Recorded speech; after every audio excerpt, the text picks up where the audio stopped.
ആകാശവാണി.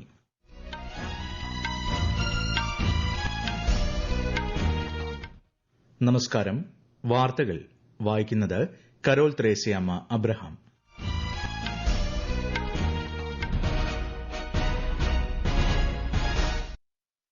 പ്രധാന വാർത്തകൾ. നിർമ്മിത ബുദ്ധി സ്ത്രീകൾക്ക് പുതിയ അവസരങ്ങൾ തുറന്നു നൽകുന്നതായി പ്രധാനമന്ത്രി നരേന്ദ്രമോദി. പാർലമെന്റിന്റെ ബജറ്റ് സമ്മേളനത്തിന്റെ രണ്ടാം ഘട്ടത്തിന് നാളെ തുടക്കം. ബാങ്കിംഗ് നിയമ ഭേദഗതി ഉൾപ്പെടെ സുപ്രധാന ബില്ലുകൾ ചർച്ച ചെയ്യും. രാജ്യത്തെ പ്രതിരോധ മേഖല സ്വയം പര്യാപ്തതയിലേക്ക് അതിവേഗം മുന്നേറുകയാണെന്ന് രാജ്യരക്ഷാമന്ത്രി രാജ്നാഥ് സിംഗ്. സമഗ്ര ആരോഗ്യ പാലനം ഉറപ്പാക്കുകയാണ് കേന്ദ്ര സർക്കാരിന്റെ ലക്ഷ്യമെന്ന് കേന്ദ്ര സഹമന്ത്രി അനുപ്രിയ പട്ടേൽ. കൊല്ലത്ത് നടന്ന സിപിഐഎം സംസ്ഥാന സമ്മേളനത്തിന് സമാപനം. പാർട്ടി സംസ്ഥാന സെക്രട്ടറിയായി എം വി ഗോവിന്ദനെ വീണ്ടും തെരഞ്ഞെടുത്തു. ഐസിസി ചാമ്പ്യൻസ് ട്രോഫി ഏകദിന ക്രിക്കറ്റ് ഫൈനലിൽ ന്യൂസിലൻഡിനെതിരെ ഇന്ത്യയ്ക്ക് 252 റൺസ് വിജയലക്ഷ്യം. വാർത്തകൾ വിശദമായി. രാഷ്ട്രപതി ദ്രൌപദി മുർമുവിന്റെ ഹരിയാന, ചണ്ഡീഗഡ്, പഞ്ചാബ് എന്നിവിടങ്ങളിലെ സന്ദർശനം നാളെ ആരംഭിക്കും. ആദ്യ ദിവസം ഹരിയാനയിലെ ഹിസാറിലെ ശാസ്ത്ര സാങ്കേതിക സർവകലാശാലയുടെ ബിരുദദാന ചടങ്ങിൽ പങ്കെടുക്കുന്ന രാഷ്ട്രപതി ബ്രഹ്മകുമാരീസിന്റെ ആത്മീയ പരിപാടിയിലും സംബന്ധിക്കും. രണ്ടാം ദിവസം പഞ്ചാബിലെ കേന്ദ്ര സർവകലാശാലയുടെയും ബട്ടിണ്ടയിലെ എയിംസിന്റെയും ബിരുദദാന ചടങ്ങുകളിലും രാഷ്ട്രപതി പങ്കെടുക്കും. മൂന്നാം ദിനം ചണ്ഡീഗഡിലെ പഞ്ചാബ് സർവകലാശാലയുടെ ബിരുദദാന ചടങ്ങിൽ രാഷ്ട്രപതി മുഖ്യാതിഥിയാകും. സ്ത്രീ ശാക്തീകരണത്തിൽ നിർമ്മിത ബുദ്ധി നിർണായക പങ്ക് വഹിക്കുന്നതായി പ്രധാനമന്ത്രി നരേന്ദ്രമോദി. സ്ത്രീകളുടെ വികസനത്തിന് നിർമ്മിത ബുദ്ധി വഹിക്കുന്ന പങ്കിനെക്കുറിച്ചുള്ള കേന്ദ്ര സഹമന്ത്രി സാവിത്രി ഠാക്കൂറിന്റെ ലേഖനം സമൂഹമാധ്യമത്തിൽ പങ്കുവച്ചാണ് പ്രധാനമന്ത്രി ഇക്കാര്യം പറഞ്ഞത്. നിർമ്മിത ബുദ്ധി സ്ത്രീകൾക്ക് പുതിയ അവസരങ്ങൾ തുറന്നു നൽകുന്നതായും പ്രധാനമന്ത്രി പറഞ്ഞു. പാർലമെന്റിന്റെ ബജറ്റ് സമ്മേളനത്തിന്റെ രണ്ടാം ഘട്ടം നാളെ ആരംഭിക്കും. ഏപ്രിൽ 4 വരെ നീണ്ടുനിൽക്കുന്ന സമ്മേളനത്തിൽ 20 സിറ്റിംഗുകൾ ഉണ്ടാകും. 2025-26 വർഷത്തെ ധനാഭ്യർത്ഥന, ധനവിനിയോഗ ബിൽ എന്നിവയിന്മേലുള്ള ചർച്ചയും വോട്ടെടുപ്പും ഈ പാദത്തിൽ നടക്കും. രാഷ്ട്രപതി ഭരണത്തിൽ തുടരുന്ന മണിപ്പൂരിന്റെ ബജറ്റ് ധനമന്ത്രി നിർമ്മല സീതാരാമൻ നാളെ സഭയിൽ അവതരിപ്പിക്കും. അടുത്ത മാസം 4 വരെ നീളുന്ന രണ്ടാം പാദത്തിൽ ബാങ്കിംഗ് നിയമ ഭേദഗതി ബിൽ, റെയിൽവേ ഭേദഗതി ബിൽ അടക്കമുള്ള സുപ്രധാന ബില്ലുകൾ ചർച്ചയ്ക്ക് എടുക്കുന്നുണ്ട്.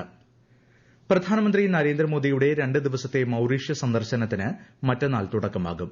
മൌറീഷ്യസിന്റെ ദേശീയ ദിനാഘോഷങ്ങളിൽ മുഖ്യാതിഥിയായി അദ്ദേഹം പങ്കെടുക്കും. മൌറീഷ്യസ് പ്രസിഡന്റ് ധരംബീർ ഗോഖൂളിനെ സന്ദർശിക്കുന്ന ശ്രീ മോദി പ്രധാനമന്ത്രി നവീൻ ചന്ദ്ര രംഗൂലുവുമായി ചർച്ച നടത്തുകയും ചെയ്യും. 2015 ശേഷം ശ്രീ മോദിയുടെ ആദ്യ മൌറീഷ്യസ് സന്ദർശനമാണ് ഇത്. ന്യൂയോർക്കിലെ UN ആസ്ഥാനത്ത് നാളെ ആരംഭിക്കുന്ന commission on the status of woman CEDSWന്റെ 69ാമത് സെഷനിൽ കേന്ദ്രമന്ത്രി അന്നപൂർണ ദേവിയുടെ നേതൃത്വത്തിലുള്ള ഇന്ത്യൻ പ്രതിനിധി സംഘം പങ്കെടുക്കും. സെഷനിൽ സ്ത്രീകളുടെ സമഗ്ര വികസനത്തിനും ശാക്തീകരണത്തിനുമായി ഇന്ത്യ മുന്നോട്ട് വയ്ക്കുന്ന വിപ്ലവകരമായ ആശയങ്ങൾ അവതരിപ്പിക്കും. തുടർന്ന് നടക്കുന്ന മന്ത്രിതല വട്ടമേശ സമ്മേളനത്തിലും അവർ പങ്കെടുക്കും. ലിംഗസമത്വം, സ്ത്രീ ശാക്തീകരണം എന്നിവ പ്രോത്സാഹിപ്പിക്കുന്നതിനായുള്ള ഐക്യരാഷ്ട്രസഭയുടെ ആഗോള ഇന്റർ ഗവൺമെന്റൽ സ്ഥാപനമാണ് CSW. ഈ മാസം 21 വരെയാണ് സെഷൻ. രാജ്യത്തെ പ്രതിരോധ മേഖല സ്വയം പര്യാപ്തതയിലേക്ക് അതിവേഗം മുന്നേറുകയാണെന്ന് രാജ്യരക്ഷാമന്ത്രി രാജ്നാഥ് സിംഗ്. ബംഗളൂരുവിൽ ഹിന്ദുസ്ഥാൻ എയ്റോനോട്ടിക്സിന്റെ എയർക്രാഫ്റ്റ് ഡിവിഷനിൽ സംഘടിപ്പിച്ച പരിപാടിയിൽ സംസാരിക്കുകയായിരുന്നു അദ്ദേഹം. പ്രതിരോധ മേഖലയിൽ സ്വകാര്യ പങ്കാളിത്തം കൂടി ഉറപ്പാക്കുന്നത് സ്വയം പര്യാപ്തതയിലേക്ക് എത്താൻ സഹായകരമാകുമെന്നും ശ്രീ രാജ്നാഥ് സിംഗ് വ്യക്തമാക്കി.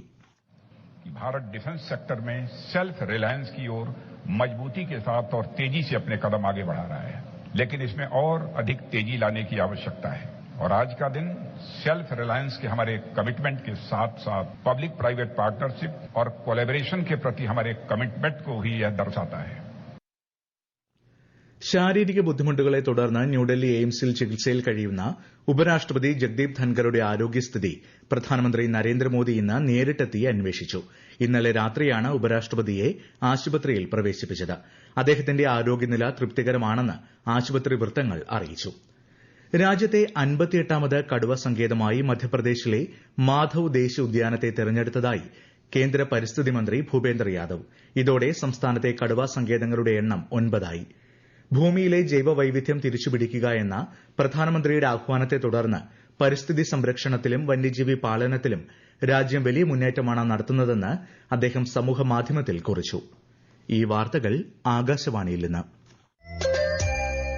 ആകാശവാണി വാർത്തകളും വാർത്താ അധിഷ്ഠിത പരിപാടികളും All India Radio news Thiruvananthapuram YouTube ചാനലിലും at All India Radio news Thiruvananthapuram Facebook പേജിലും AIR ന്യൂസ് _ തിരുവനന്തപുരം ഇൻസ്റ്റഗ്രാം അക്കൌണ്ടിലും at AIR news _ TVM X ഹാൻഡിലും ലഭ്യമാണ്. കേന്ദ്ര ആരോഗ്യമന്ത്രി JP നഡ്ഡ ത്രിപുരയിലെ പെൺകുട്ടികൾക്കായി 2 പുതിയ പദ്ധതികൾ പ്രഖ്യാപിച്ചു. ത്രിപുരയിൽ BJP നയിക്കുന്ന സർക്കാരിന്റെ 7ാം വാർഷികത്തോടനുബന്ധിച്ചാണ് പ്രഖ്യാപനം. പെൺകുട്ടികളുടെ വിദ്യാഭ്യാസത്തിന് സഹായിക്കുന്ന മുഖ്യമന്ത്രി ബാലിക സമൃദ്ധി യോജനയും മുഖ്യമന്ത്രി കന്യ ആത്മനിർഭർ യോജനയുമാണ് പുതിയ പദ്ധതികൾ. പൊതുജനാരോഗ്യ മേഖലയിൽ ഒരു പുതിയ യുഗത്തിലേക്ക് ഇന്ത്യ പ്രവേശിച്ചതായി കേന്ദ്ര ആരോഗ്യ സഹമന്ത്രി അനുപ്രിയ പട്ടേൽ ന്യൂഡൽഹിയിൽ national institute of health and family വെൽഫെയറിന്റെ 48ാം വാർഷിക ദിനാഘോഷങ്ങളിൽ പങ്കെടുക്കുകയായിരുന്നു കേന്ദ്ര സഹമന്ത്രി. രാജ്യത്ത് സമഗ്ര ആരോഗ്യ പാലനം ഉറപ്പാക്കുകയും പ്രാഥമിക, ദ്വിതീയ, തൃതീയ ആരോഗ്യ കേന്ദ്രങ്ങളെ ശക്തിപ്പെടുത്തുകയുമാണ് കേന്ദ്ര സർക്കാരെന്നും അവർ അഭിപ്രായപ്പെട്ടു.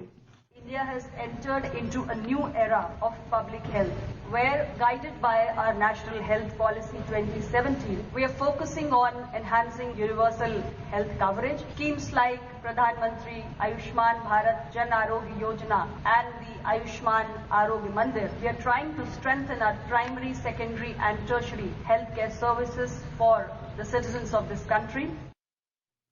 ഗോത്രവിഭാഗത്തെ സമൂഹത്തിന്റെ മുഖ്യധാരയിലേക്ക് ഉയർത്തിക്കൊണ്ടുവരിക എന്നത് നമ്മുടെ ഉത്തരവാദിത്തമാണെന്ന് ഗവർണർ രാജേന്ദ്ര വിശ്വനാഥ് ആർലേക്കർ വിവിധ ഗോത്ര സംഘടനകളുടെ സംയുക്താഭിമുഖ്യത്തിൽ വയനാട് കൽപ്പറ്റയിൽ സംഘടിപ്പിച്ച ഗോത്രപർവം പരിപാടി ഉദ്ഘാടനം ചെയ്യുകയായിരുന്നു അദ്ദേഹം.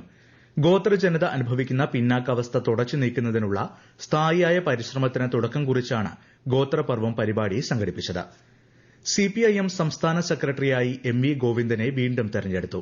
Pinarayi Vijayan, EP Jayarajan, TM Thomas Isaac, KK Shailaja, TP Ramakrishnan, KN Balagopal, P Rajeev, CS Sujatha എന്നിവരുൾപ്പെടെയുള്ള 89 അംഗ കമ്മിറ്റിയെയും 17 അംഗ സെക്രട്ടേറിയറ്റിനെയും കൊല്ലത്ത് നടന്ന സംസ്ഥാന സമ്മേളനം ഐക്യകണ്ഠേന തെരഞ്ഞെടുത്തു. 17 പേർ പുതുമുഖങ്ങളാണ്.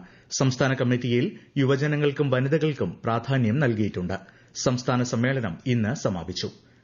ICC ചാമ്പ്യൻസ് ട്രോഫി ഏകദിന ക്രിക്കറ്റ് ഫൈനലിൽ ന്യൂസിലൻഡിനെതിരെ ഇന്ത്യയ്ക്ക് 252 റൺസ് വിജയലക്ഷ്യം. ടോസ് നേടി ബാറ്റിംഗ് തെരഞ്ഞെടുത്ത ന്യൂസിലൻഡിനായി ഡാരൽ മിച്ചലും മിച്ചൽ ബ്രസ്വെല്ലും അർദ്ധ സെഞ്ചുറി നേടി. ഇന്ത്യയ്ക്കായി വരുൺ ചക്രവർത്തിയും കുൽദീപ് യാദവും 2 വിക്കറ്റ് വീതം വീഴ്ത്തി. മറുപടി ബാറ്റിംഗ് ആരംഭിച്ച ഇന്ത്യ ഒടുവിൽ വിവരം ലഭിക്കുമ്പോൾ വിക്കറ്റൊന്നും നഷ്ടപ്പെടാതെ 92 റൺസ് എടുത്തിട്ടുണ്ട്. ISL ഫുട്ബോളിൽ ചെന്നൈയിൻ FC ജംഷഡ്പൂർ FC പോരാട്ടം പുരോഗമിക്കുന്നു. ചെന്നൈ ജവഹർലാൽ നെഹ്റു സ്റ്റേഡിയത്തിലാണ് മത്സരം.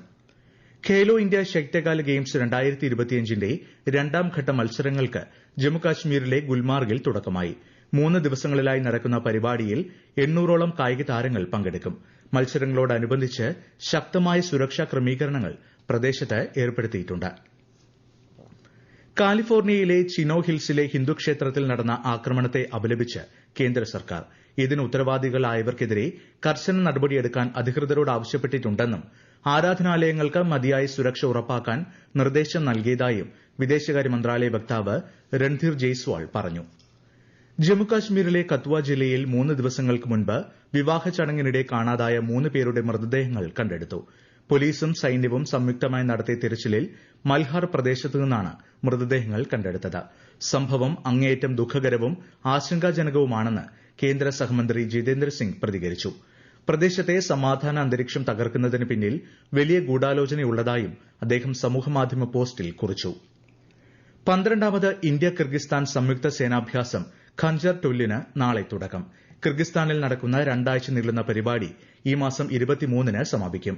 നഗര പർവ്വത മേഖലകളിലെ തീവ്രവാദ വിരുദ്ധ പ്രവർത്തനങ്ങൾ, പ്രത്യേക സേനാ നടപടികൾ എന്നിവയിലെ മികച്ച മാതൃകകളുടെ കൈമാറ്റം ഈ അഭ്യാസത്തിലൂടെ ലക്ഷ്യമിടുന്നു. പ്രധാന വാർത്തകൾ വീണ്ടും. നിർമ്മിത ബുദ്ധി സ്ത്രീകൾക്ക് പുതിയ അവസരങ്ങൾ തുറന്നു നൽകുന്നതായി പ്രധാനമന്ത്രി നരേന്ദ്രമോദി. പാർലമെന്റിന്റെ ബജറ്റ് സമ്മേളനത്തിന്റെ 2ാം ഘട്ടത്തിന് നാളെ തുടക്കം. ബാങ്കിംഗ് നിയമ ഭേദഗതി ഉൾപ്പെടെ സുപ്രധാന ബില്ലുകൾ ചർച്ച ചെയ്യും. രാജ്യത്തെ പ്രതിരോധ മേഖല സ്വയം പര്യാപ്തതയിലേക്ക് അതിവേഗം മുന്നേറുകയാണെന്ന് രാജ്യരക്ഷാമന്ത്രി രാജ്നാഥ് സിംഗ്. സമഗ്ര ആരോഗ്യ പാലനം ഉറപ്പാക്കുകയാണ് കേന്ദ്ര സർക്കാരിന്റെ ലക്ഷ്യമെന്ന് കേന്ദ്ര സഹമന്ത്രി അനുപ്രിയ പട്ടേൽ. കൊല്ലത്ത് നടന്ന CPIM സംസ്ഥാന സമ്മേളനത്തിന് സമാപനം. പാർട്ടി സംസ്ഥാന സെക്രട്ടറിയായി MV ഗോവിന്ദനെ വീണ്ടും തെരഞ്ഞെടുത്തു. ഐസിസി ചാമ്പ്യൻസ് ട്രോഫി ഏകദിന ക്രിക്കറ്റ് ഫൈനലിൽ ന്യൂസിലൻഡിനെതിരെ ഇന്ത്യയ്ക്ക് 252 റൺസ് വിജയലക്ഷ്യം. വാർത്തകൾ കഴിഞ്ഞു. അടുത്ത വാർത്താ പ്രക്ഷേപണം 8:35-ന്.